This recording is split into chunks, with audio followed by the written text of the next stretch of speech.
এই রকম করে পাবদা মাছের ঝোল আপনারাও বাড়িতে ঝটপট করে বানিয়ে ফেলতে পারবেন। দেখতে যেমন লোভনীয়, খেতেও কিন্তু অসাধারণ। এইভাবে আপনারা তৈরি করে ফেলুন, আর কেমন লাগলো কমেন্টে জানান। আমি এইখানে প্রথমেই পাবদা মাছ নিয়ে নিয়েছি। পাবদা মাছগুলোকে পরিষ্কার করে ধুয়ে নিয়েছি, আদা রসুন গ্রেট করে নিয়েছি, কাঁচা লঙ্কা 3টে চিড়ে নিয়েছি, আর কালো সর্ষে সাদা সর্ষে বেটে আমি ছাঁকনির সাহায্যে রসটা নিয়ে ছিগড়েটা ফেলে দিয়েছি। এবার আমি পাবদা মাছগুলো নুন হলুদ মাখিয়ে নেব।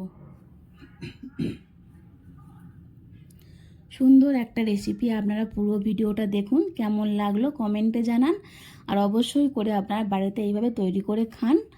আর আমার চ্যানেলে নিত্য নতুন রান্নার ভিডিও পেতে চ্যানেলটিকে সাবস্ক্রাইব করে নিন, পাশে থাকা বেল আইকনটি অন করে নিন।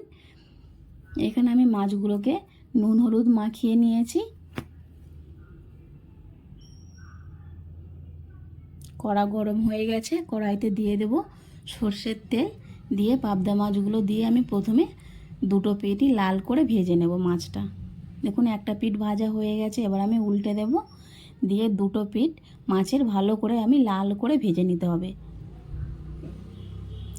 দুটো পিঠ ভেজে নিয়েছি মাছের, এবার আমি তুলে নেব। আর ওই মাছ ভাজা তেলের মধ্যে আমি দিয়ে দেব ফোড়নে কালো জিরে, আদা রসুন দিয়ে দেবো। দিয়ে আদা রসুনটাকে একটু ভালো করে ভাজার পর দিয়ে দেবো আমি এখানে লাল লঙ্কা, আপনারা চাইলে গুঁড়ো লঙ্কাও দিতে পারেন।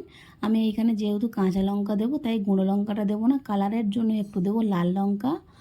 এখানে আমি নুন হলুদ আর চেরা কাঁচা লঙ্কা দিয়ে দিলাম। দিয়ে মশলাটা আমি ভালো করে ভেজে নিয়েছি। মশলাটা ভালো করে ভেজে নেওয়ার পর পরিমাণ মতো আমি এখানে জল দিয়ে দেব। এবার আমি ঝোলটাকে ফুটতে দেব।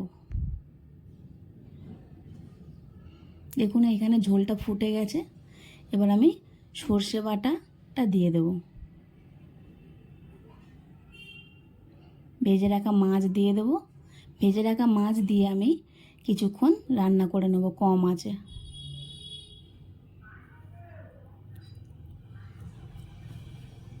আমি ঢাকা দিয়ে কম আঁচে মাছটাকে একটু রান্না করে নেব।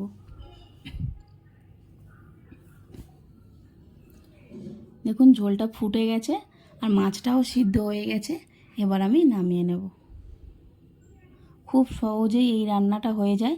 আপনারা এইভাবে করে বাড়িতে তৈরি করে খান, আর কেমন লাগলো সেটা কমেন্টে জানান। দেখুন তৈরি হয়ে গেছে পাবদার ঝোল, খুবই সহজেই আর খুবই সুন্দর খেতে লাগে। আপনারা এইভাবে তৈরি করুন, আর কেমন লাগলো কমেন্টে জানান। ভালো লাগলে লাইক কমেন্ট শেয়ার করুন।